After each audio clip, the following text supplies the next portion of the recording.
Welcome to Read Feed, my little corner of the internet where I discuss a book that I have just read. If you can tell by the background, it's a little bit darker, which means I'm talking about thrillers, darker content, psychological drama. Is B.A. Paris's Behind Closed Doors. And my, oh my, does it make you thankful for what you have. You'll be walking around your house just going, oh, I am not Grace, and that is fine. I really picked this book up because it says the perfect marriage or the perfect lie. People can put on a facade, but it might not be the truth, and you don't know how much of the truth is being revealed and how much is having to be kept secret due to emotional pressures and such. So, the back of the book says, everyone knows a couple like Jack and Grace. He has looks and wealth. She has charm and elegance. He's a dedicated attorney who has never lost a case. She is a flawless homemaker, a masterful gardener and cook, and dotes on her disabled younger sister. Though they are still newlyweds, they seem to have it all. You might not want to like them, but you do. You're hopelessly charmed by the ease and comfort of their home, by the graciousness of the dinner parties they throw. You'd like to get to know Grace better. But it's difficult because you realize Jack and Grace are inseparable. Some might call this true love. Others might wonder why Grace never answers the phone, or why she can never meet for coffee, even though she doesn't work. How can she cook such elaborate meals but remain so slim? Or why she never seems to take anything with her when she leaves the house, not even a pen. Or why there are such high security metal shutters on the downstairs windows. Some might wonder what's really going on once the dinner party is over and the front door is closed.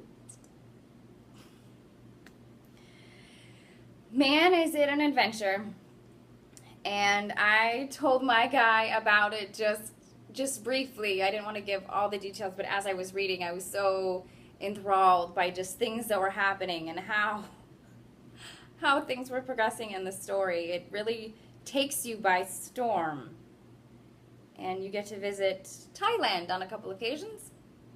So that's nice, a little bit of world travel. Here's my lovely summary in the back. B.A. Paris's debut is a hard-to-put-down fast read. With just enough intrigue at every moment, you move along with grace. At times, I wanted the past, present, back and forth to have a longer chapters because you get set in like the past and what's going on there, and the chapter just kind of cuts off, and you're like, I want more, but now I have to wait a chapter because this also links with this, and then you figure out that. One time I had to remind myself where the last present chapter was and where it ended.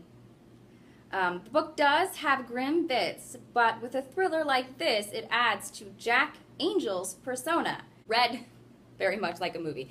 And it does. It took me, like, this is a different writing style. I've never read any of B.A. Paris's novels, if she has more out, because I know it's been a couple years since this has been out. Let's see, 2017, so only a year. I want to, if she writes more, I want to read more because this totally just grabbed me, and I'm like, how is Grace going to get out of this? What would I do in this situation? Which I think is great fodder for a book club. So if you are into a book club, this is a great read for everyone because I'm sure everyone's going to have their opinion of, if I was in that situation, I would do this, or I would scream out, or I would do this. And then you're like, but wait a minute, Jack Angel, he's kind of like this. So it's very, very good, and I couldn't put it down. In fact, let me look back at my notes. I read it in 2 days. So it very much just takes hold of you. So make sure your schedule is open and that you can find B.A. Paris's Behind Closed Doors because it is a fascinating thriller read and you will be so much smarter for it. So thank you for tuning into Read Feed, Thriller Edition, with B.A. Paris's Behind Closed Doors. And find out what happens to Grace.